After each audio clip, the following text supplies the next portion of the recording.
La historia de David comienza en un lugar que pocos consideran importante. En medio de los campos de Belén, en una familia común, en la parte más olvidada de una casa, Dios estaba preparando al futuro rey de Israel. David no era el mayor, no era el más fuerte, no era el más preparado. Ni siquiera fue invitado a la reunión cuando el profeta Samuel vino a ungir al nuevo rey. Y sin embargo, el ojo de Dios ya lo había visto. Samuel había sido enviado por el Señor a la casa de Isaí para ungir a uno de sus hijos como el próximo rey. El reinado de Saúl se encontraba en decadencia y Dios había decidido levantar a un nuevo líder.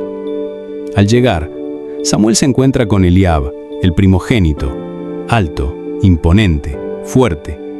En su corazón piensa, ciertamente este es el ungido del Señor. Pero Dios le responde con una palabra que atraviesa los siglos y sigue hablando hoy. No mires su apariencia, ni lo alto de su estatura, porque yo lo desecho. Porque el hombre mira lo que está delante de sus ojos, pero el Señor mira el corazón. Aquí comienza una de las lecciones más poderosas que nos deja la historia de David. Dios no elige como el hombre elige. Dios no se deja impresionar por la imagen externa. No se deja guiar por los títulos, por la fama, por la posición. Él ve más allá. Él escudriña lo profundo. Él elige a quienes tienen un corazón conforme al suyo. David ni siquiera había sido considerado por su propio padre. Estaba en el campo, cuidando ovejas. No parecía digno de estar en esa reunión, pero Dios lo había elegido. El profeta Samuel pasa ante todos los hijos de Isaí y no encuentra al indicado. Entonces pregunta si queda alguno más. Y es allí cuando se menciona a David, el más joven, el pastor. Al traerlo, el Señor le dice a Samuel, levántate y úngelo, porque este es. Y en medio de sus hermanos, el joven David es ungido con aceite. Desde ese momento, el Espíritu del Señor vino sobre él con poder. El corazón de David fue visto por Dios.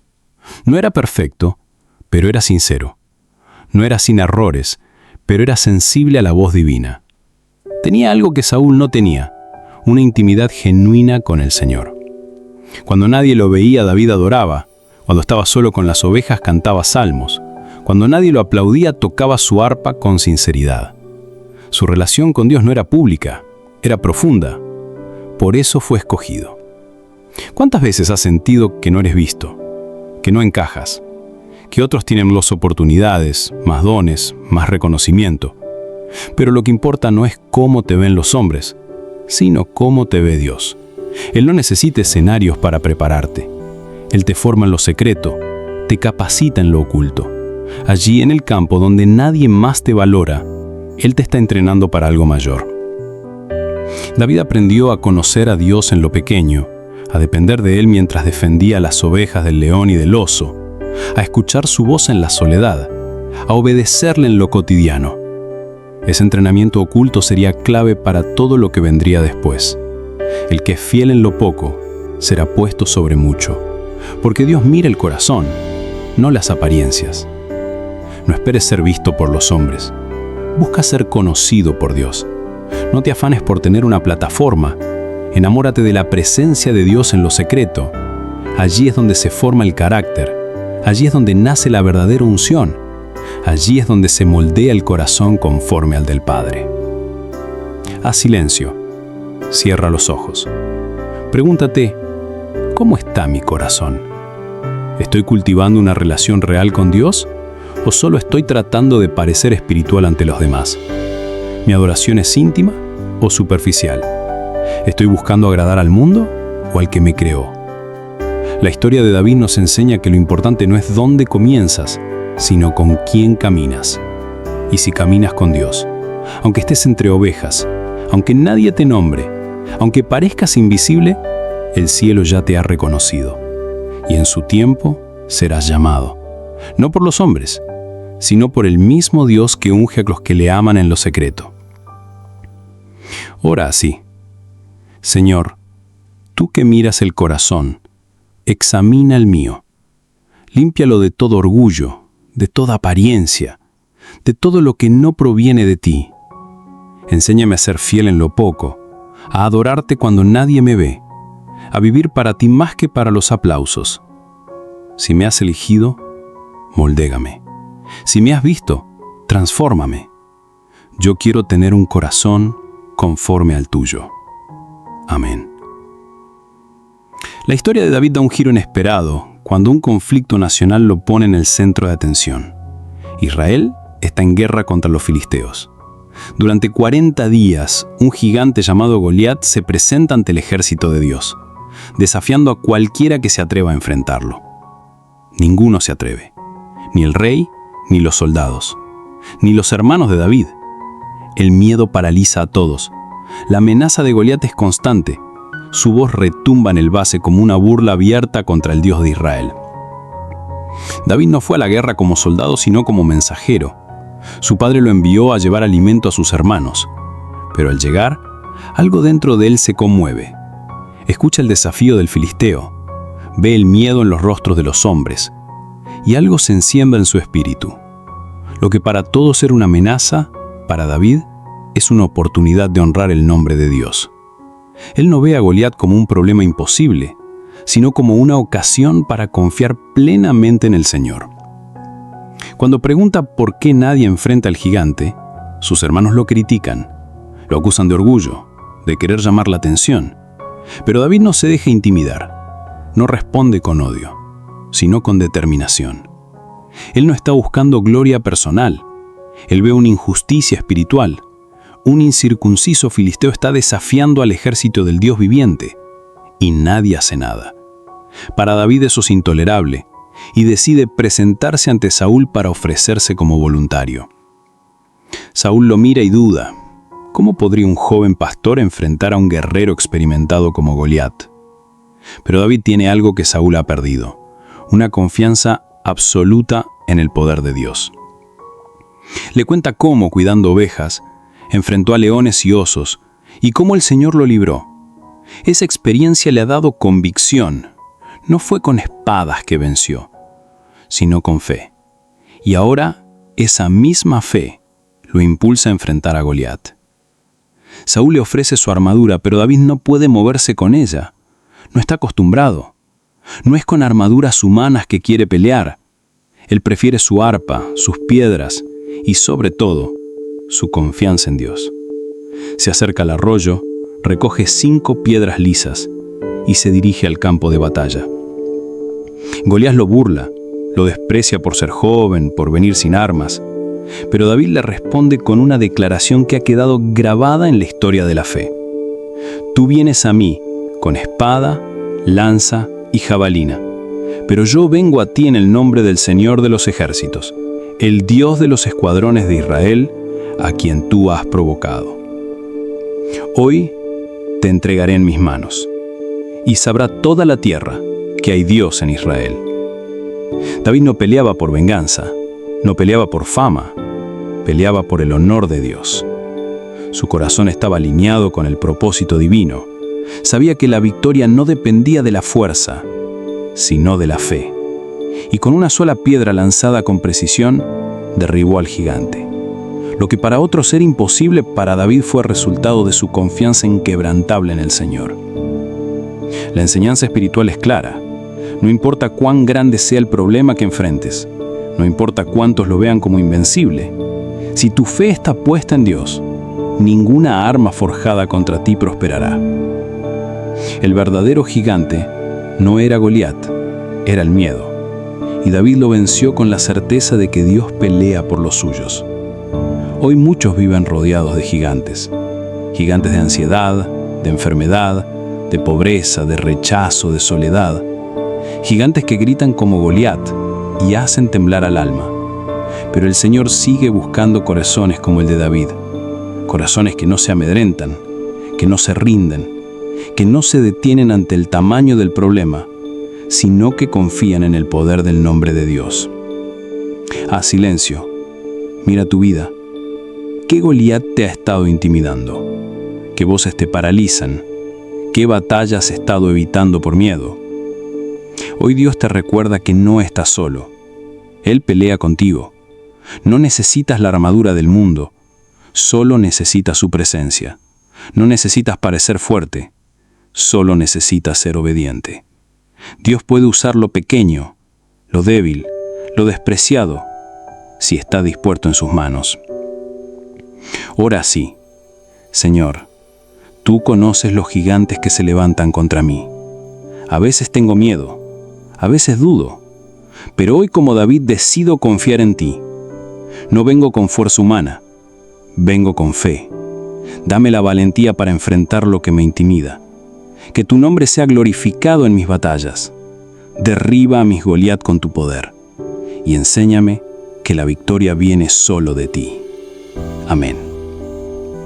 Después de vencer a Goliat, David no volvió a ser el mismo. Pasó de ser un simple pastor a convertirse en el guerrero más aclamado de Israel. La gente cantaba por las calles: Saúl mató a sus 1000 y David a sus 10.000. Esa alabanza popular despertó algo oscuro en el corazón de Saúl: envidia, celos y temor. El rey que una vez fue ungido por Dios comenzó a ver en David a un enemigo, aunque David jamás intentó quitarle el trono. Lo que siguió fue una etapa larga de persecución, en la que David tuvo que huir, esconderse, vivir como forastero en su propia tierra, a pesar de ser el ungido de Dios. Y aquí comienza una nueva lección espiritual. La unción no elimina la prueba. Ser elegido por Dios no te exime del sufrimiento. Ser fiel no te libra de pasar por valles. David había sido ungido, pero no fue coronado de inmediato. Entre la promesa y su cumplimiento hubo años de espera, dolor, traición y soledad. En ese proceso, Dios forjó su carácter. Le enseñó a depender solo de Él, a confiar cuando todo se desmoronaba, a obedecer aunque no comprendiera. Uno de los mayores regalos de ese tiempo fue la amistad con Jonatán, el hijo de Saúl. Aunque por linaje Jonatán debía ser el heredero del trono, él reconoce en David el llamado de Dios, y en lugar de competir, lo ama como un hermano. Le entrega su capa, su espada, su arco y su túnica, símbolos de su posición. Esa entrega es una declaración espiritual. Jonatán reconoce que David será rey y lo honra. Su amistad fue un refugio para David, una expresión del amor leal que sostiene en medio de la prueba. Jonatán y David hacen un pacto de fidelidad. En varias ocasiones, Jonatán intercede por David, lo defiende ante su padre y arriesga su propia vida por él. Fue un apoyo silencioso, una señal de que incluso en los tiempos más oscuros, Dios siempre provee conexiones divinas que sostienen el alma. Mientras tanto, Saúl intenta matar a David varias veces. Le lanza lanzas, lo persigue con ejércitos, lo acusa falsamente. David huye a los desiertos, a las montañas, a las cuevas. Se esconde entre los enemigos, vive como fugitivo, pero en todo ese tiempo nunca levanta su mano contra Saúl. Aunque tenía oportunidades para hacerlo, él dice una y otra vez: no extenderé mi mano contra el ungido del Señor. Esa actitud muestra un corazón profundamente reverente a Dios. David entiende que el trono es de Dios y solo Él decide cuándo quitarlo y a quién dárselo. Qué fácil habría sido para David tomar la justicia por su cuenta. Qué natural habría sido defenderse, atacar, vengarse. Pero no lo hizo, porque había aprendido que la espera bajo la voluntad de Dios es mejor que la victoria conseguida por medios humanos. Que el proceso de Dios, aunque doloroso, es perfecto y que Él cumple sus promesas a su manera y en su tiempo. Durante esos años de persecución, David escribe muchos salmos. Son gemidos del alma, oraciones que brotan del dolor, pero también de la esperanza. En esas líneas derrama su miedo, su angustia, su fe. No es un héroe frío, es un hombre vulnerable que clama desde la cueva, que alaba en medio del exilio, que no deja de creer aunque todo parezca perdido. Y es allí, en esa etapa oscura, donde su corazón se profundiza, donde su adoración se purifica, donde su liderazgo se moldea. Porque antes de gobernar sobre un pueblo, David tuvo que gobernar su interior. Antes de sentarse en un trono, tuvo que aprender a postrarse en la tierra. Haz silencio, mira tu vida. ¿Estás en una etapa de espera? ¿Sientes que Dios te prometió algo pero todo parece contrario? ¿Has sido fiel pero la persecución no cesó? ¿Estás en la cueva mientras otros están en el palacio? Dios no te ha olvidado. Él está formando tu carácter. Está haciendo que tus raíces crezcan profundo. Está usando cada lágrima para fortalecer tu espíritu. Y si como David permaneces fiel, llegarás al lugar de la promesa no solo con autoridad, sino con humildad. No solo con corona, sino con humildad. Ora así: Señor, gracias por tu fidelidad en los tiempos difíciles. Aunque me persigan, tú eres mi refugio. Aunque me rechacen, tú me afirmas. Aunque me ocultes, tú me ves. Enséñame a esperar en ti, a no tomar atajos, a no buscar la venganza. Fortalece mi corazón. Dame amistades leales como Jonatán y ayúdame a ser fiel incluso en la cueva, porque tú cumplirás lo que has prometido. Amén. Tras años de lucha, escondites, lágrimas y promesas sostenidas solo por la fe, llega el día que parecía imposible. El rey Saúl ha muerto. El trono de Israel queda vacío. Y todos los ojos se vuelven hacia aquel que una vez fue ungido con aceite en secreto, en una casa humilde de Belén. Aquel que fue despreciado por sus hermanos, perseguido por su rey y acogido por los enemigos. Aquel que cantó salmos en cuevas y adoró en desiertos. Finalmente, el pueblo lo reconoce. David es coronado rey de Judá y luego rey de todo Israel. Pero lo más admirable no es la corona, sino el corazón con que la recibe. David no se exalta, no se apresura, no corre tras el poder. Es Dios quien lo establece, no sus propias manos. La coronación de David es el fruto de un alma que supo esperar, confiar y obedecer. No se trata solo de política, es un momento sagrado. Dios levanta a un hombre según su corazón para guiar a su pueblo. Al convertirse en rey, David no olvida sus raíces, no deja de ser pastor en su interior. Su reinado se caracteriza por la búsqueda constante de la voluntad de Dios. Antes de ir a la guerra, consulta al Señor. Antes de tomar decisiones, se postra en oración. No gobierna desde el orgullo, sino desde la dependencia. Él entiende que sin la presencia de Dios, el trono pierde sentido. Una de las primeras cosas que hace como rey es traer de regreso el arca del pacto. El símbolo de la presencia divina había estado lejos del centro del pueblo. David sabe que Israel no necesita solo estrategias ni soldados. Necesita a Dios en el centro. Por eso organiza una gran celebración. Con danzas, cantos y júbilo, llevan el arca a Jerusalén. Él mismo danza con todas sus fuerzas. No le importa el protocolo real. No le importa el qué dirán. Su corazón arde por el Señor.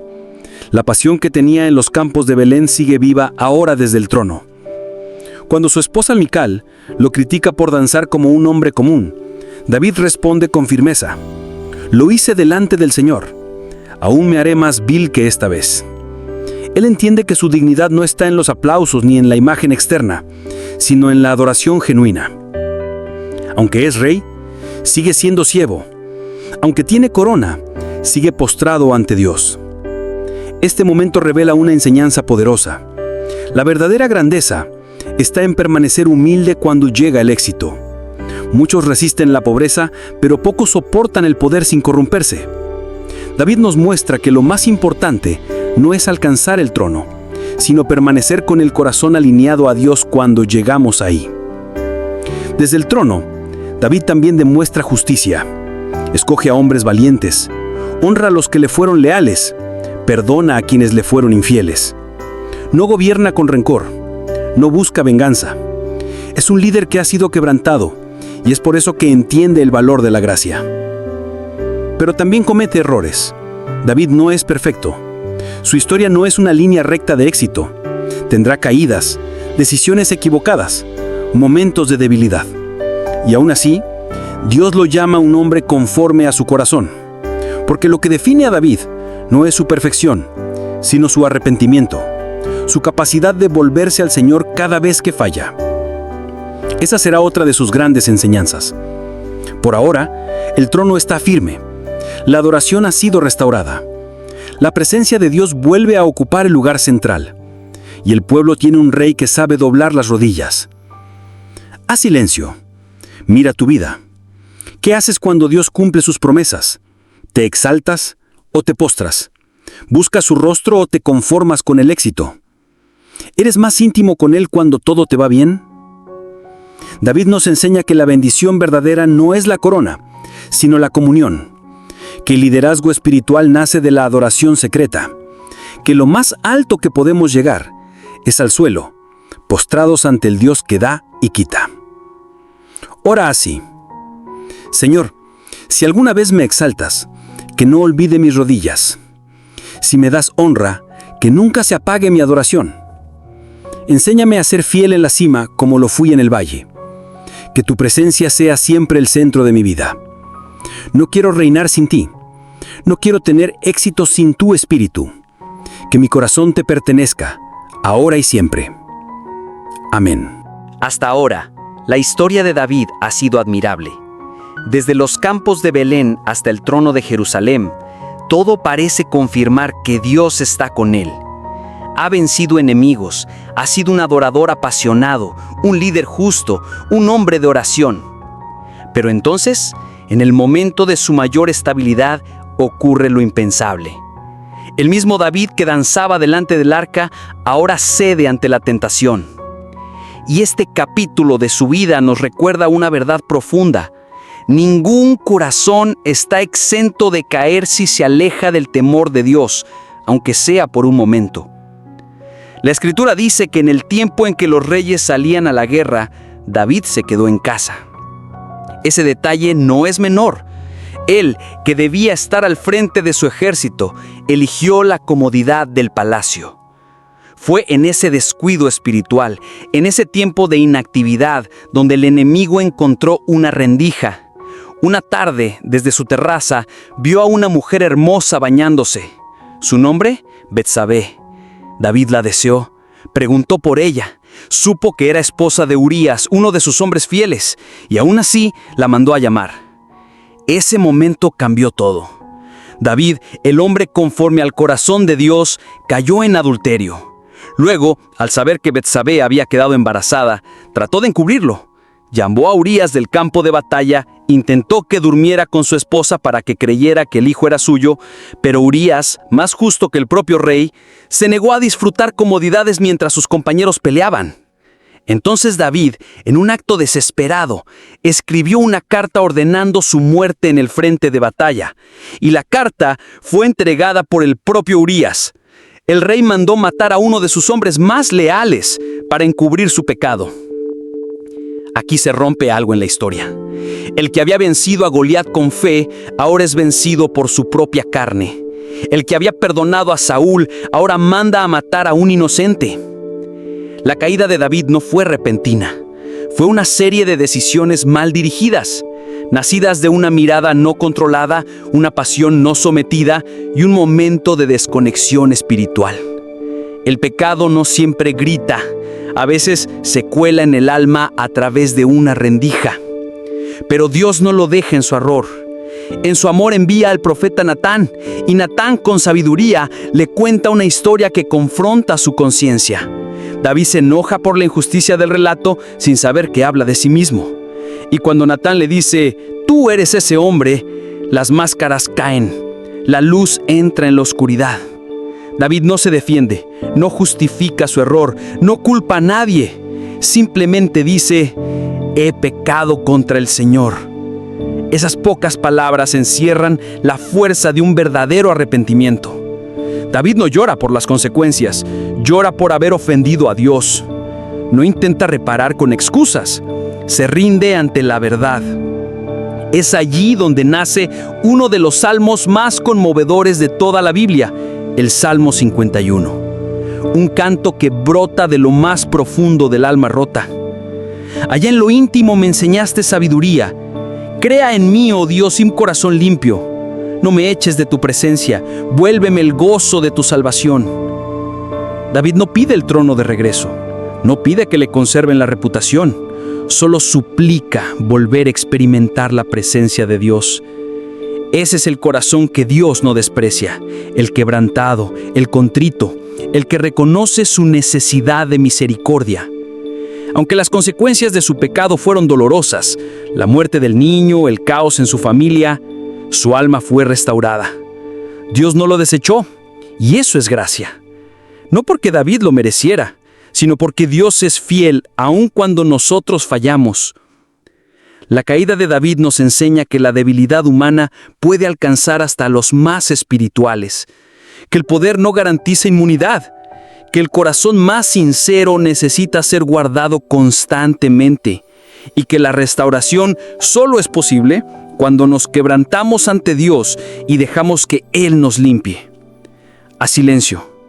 Mira tu corazón. ¿Has caído? ¿Has cedido ante deseos que sabes que no agradan al Señor? ¿Has tratado de encubrir lo que solo puede ser sanado si lo expones a la luz? No huyas. No corras.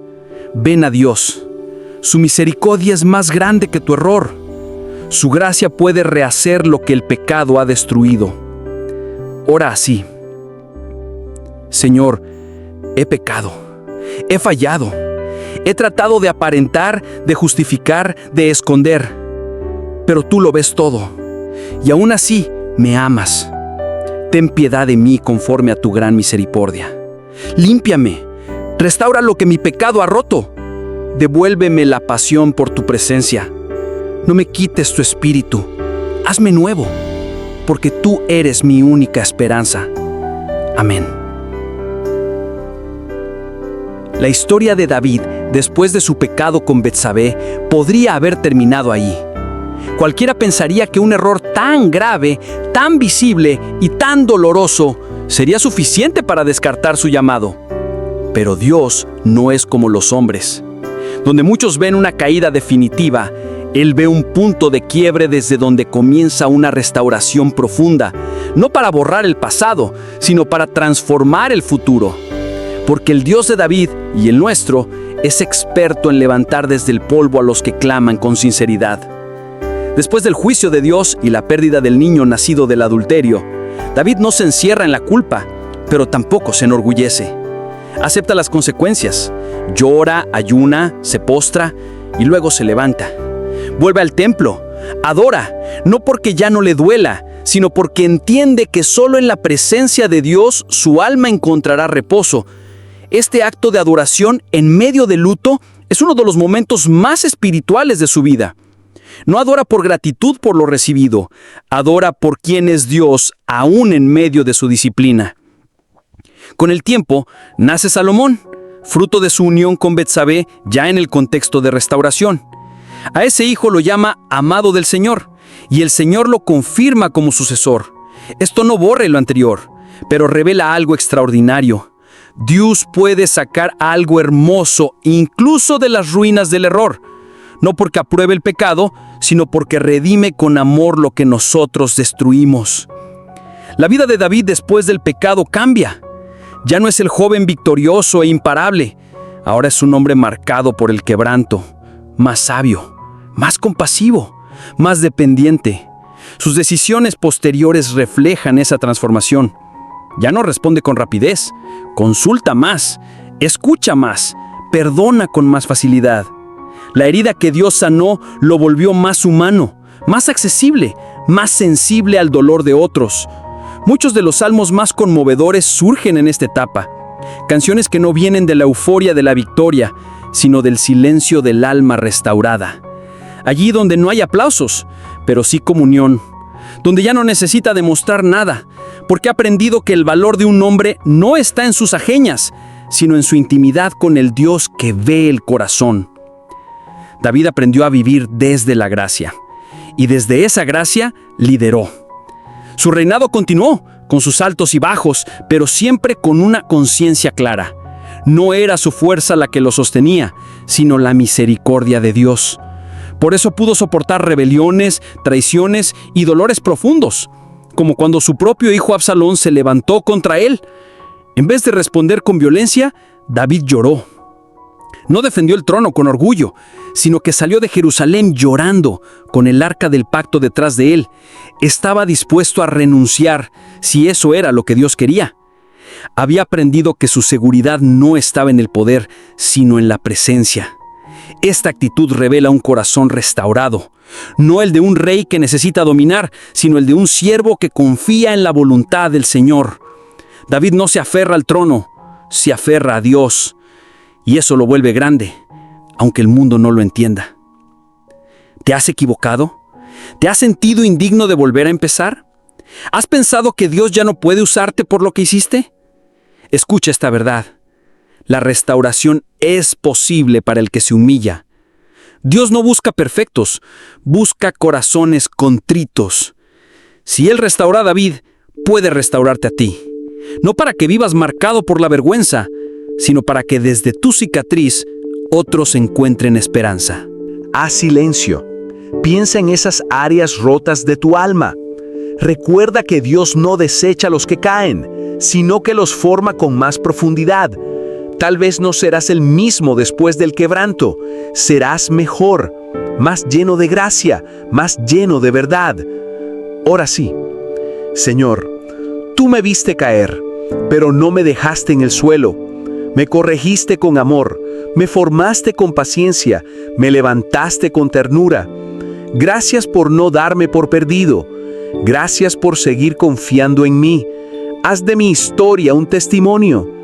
Usa mi herida para sanar a otros. Que nunca olvide tu gracia. Que nunca me crea autosuficiente. Enséñame a liderar con compasión, a hablar con humildad, a vivir con un corazón restaurado. Amén. El tiempo ha pasado. El joven pastor de Belén ya no corre detrás de ovejas. El guerrero de los salmos ya no alza espada. El rey perseguido y restaurado ahora camina con pasos más lentos. David ha envejecido. Su cuerpo ya no tiene la fuerza de antes, pero su espíritu está más vivo que nunca. Porque en esta última etapa, lejos de las batallas, lejos de las multitudes, David se vuelve más íntimo con el Dios que lo acompañó desde el principio. No hay hombre en la historia de Israel que haya experimentado tantos matices como David.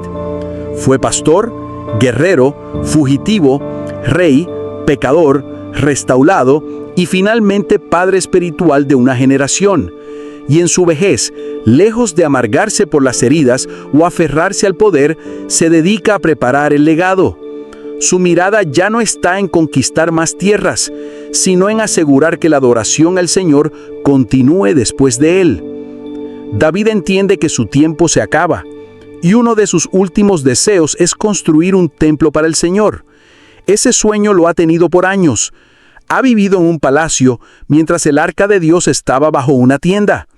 Su anhelo más profundo es edificar una casa donde la gloria del Señor habite. Pero Dios le dice que no será él quien la construya, sino su hijo Salomón. David no se queja, no discute. Acepta con humildad que su parte ha sido preparar el camino y se entrega a esa tarea con toda el alma.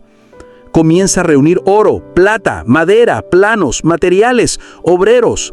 Aunque no levantará ni una pared, dejará todo listo para que su hijo cumpla ese propósito. Porque el verdadero legado no está en lo que haces solo para ti, sino en lo que siembras para los que vienen después. David invierte sus últimos años en dejar herencia espiritual. También toma el tiempo para hablar con Salomón. No le deja un manual de guerra, ni le hereda técnicas de gobierno. Le da algo más importante. Le habla del temor del Señor. Le dice, reconoce al Dios de tu Padre y sírvele con corazón perfecto y ánimo voluntario. Si lo buscas, lo hallarás. David no le habla desde la posición del rey, sino desde la voz del adorador. Le enseña que lo más importante no es el trono, sino la presencia. Que lo más glorioso no es gobernar un pueblo, sino tener comunión con Dios. Esta enseñanza final resume su vida, porque al final, David no fue recordado como un estratega militar, ni como un gran administrador, sino como el hombre que amó profundamente a Dios. Su vida no fue perfecta, pero fue genuina. Cayó, sí, pero también se levantó, y lo hizo siempre con el corazón vuelto al Señor. Por eso su nombre queda grabado no solo en la historia de Israel, sino en la historia de la fe. De su linaje vendría el Mesías. Jesús sería llamado el Hijo de David. ¡Qué honor más grande que ese! Y cuando llega el momento de partir, David se recuesta sabiendo que ha corrido la carrera, que dejó todo, que su vida, con todas sus luces y sombras, fue una sinfonía de adoración al Dios eterno. No muere con miedo, muere en paz, porque quien vive con propósito también puede partir con esperanza. Haz silencio, mira tu vida. ¿Qué estás construyendo? ¿A qué estás dedicando tus días?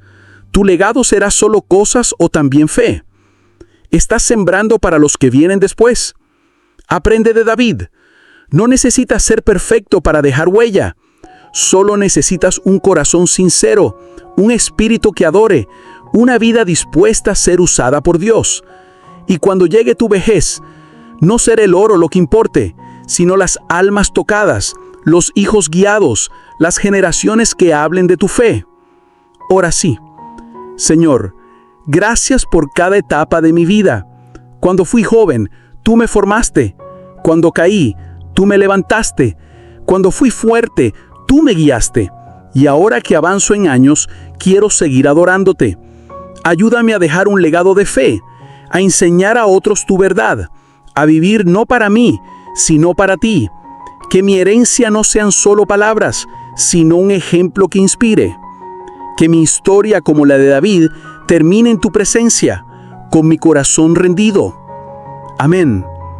No hay herencia más profunda de David que el libro de los Salmos, no porque haya sido su mayor hazaña, sino porque ahí está su alma.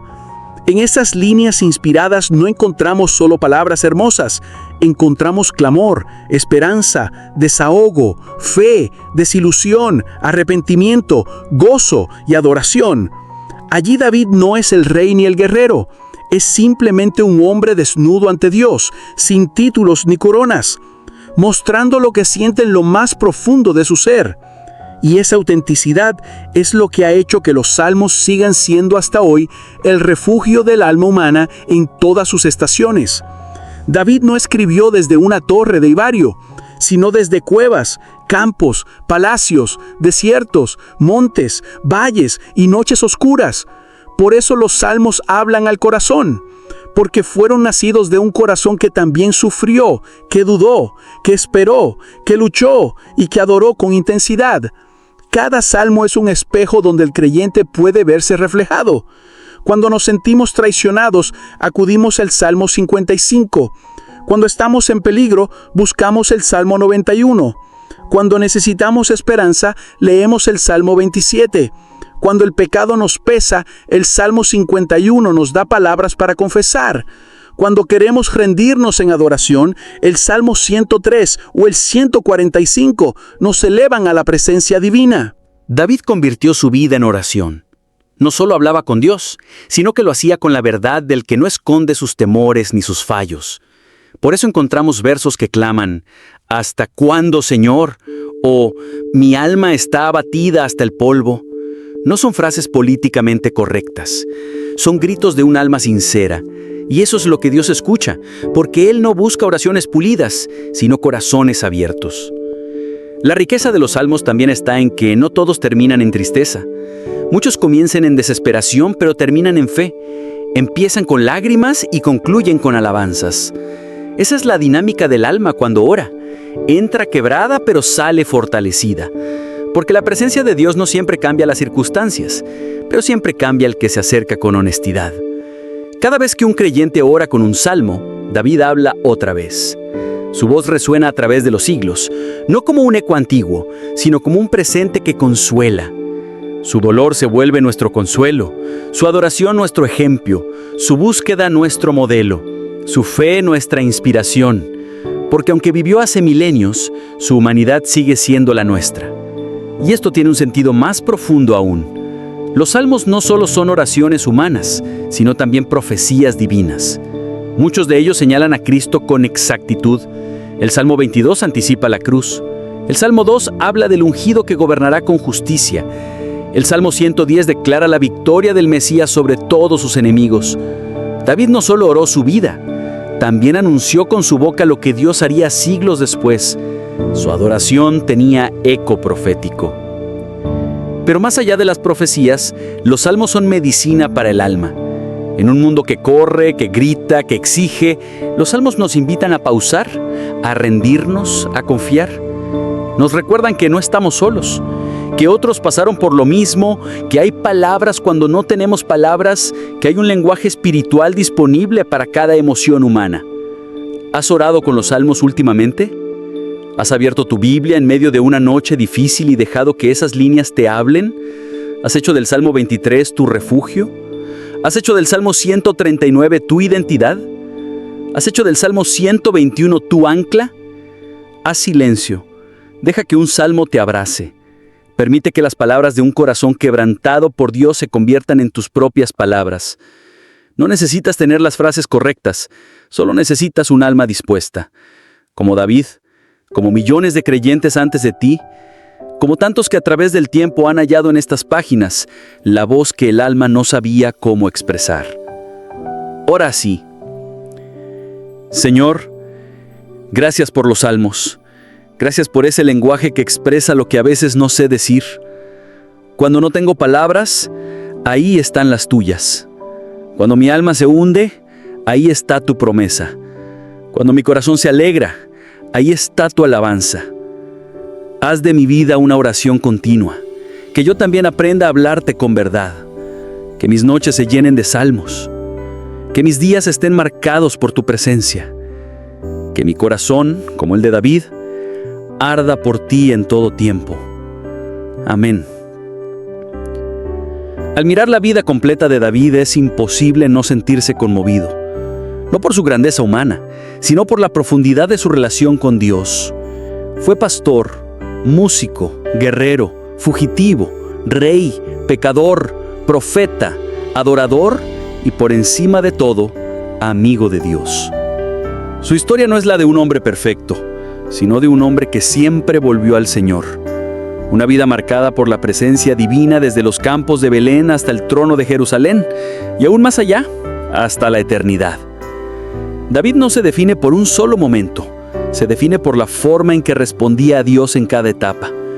Cuando era joven confió, cuando fue perseguido adoró, cuando pecó se humilló, cuando fue restaurado sirvió con más profundidad. En cada temporada su corazón buscó al Señor. Esa es la marca de un alma conforme al corazón de Dios. Podemos aprender mucho de sus victorias, pero también de sus fracasos, porque en ambos, David nos muestra cómo caminar con Dios de manera real. Cuando venció a Goliat fue en el nombre del Señor. Cuando fue traicionado se refugió en la presencia. Cuando cayó, no se justificó, se quebrantó. Cuando fue restaurado no se jactó, adoró. Su vida nos enseña que Dios no busca héroes sin mancha, sino corazones rendidos, que la adoración verdadera no nace del éxito, sino de la dependencia. Que lo más importante no es cómo empiezas, ni siquiera lo que logras, sino a quién perteneces mientras caminas. David vivió consciente de que sin Dios nada tenía sentido. Podía tener un reino, una corona, ejércitos, riquezas, pero su mayor tesoro era la presencia de Dios. Lo dijo con claridad en el Salmo 27. Una cosa he demandado al Señor, y esta buscaré, que esté yo en la casa del Señor todos los días de mi vida. Su anhelo no era la fama, ni el poder, ni la aprobación. Su anhelo era Dios mismo. Y ese es el llamado para ti hoy. No importa en qué etapa estés, empezando, huyendo, gobernando, cayendo o levantándote. No importa si tienes cicatrices, si fuiste despreciado, si fuiste herido, si has cometido errores que crees imperdonables. Lo que importa es tu disposición hoy. ¿Quieres un corazón conforme al de Dios? Entonces ven cómo estás. No esperes ser perfecto. David no lo fue, pero fue sincero. Y esa sinceridad lo sostuvo cuando todo lo demás fallaba. Rinde tu corazón al Señor. Sé como ese joven pastor que adoraba bajo las estrellas, como ese rey que danzaba delante del arca sin vergüenza, como ese pecador que escribió, lávame más y más de mi maldad, como ese adorador que dijo, mi alma tiene sed de ti. Haz del Señor tu prioridad. Habla con Él, lee los salmos, vuelve a orar, restaura tu altar. Recuerda quién es Él y quién eres tú en su presencia.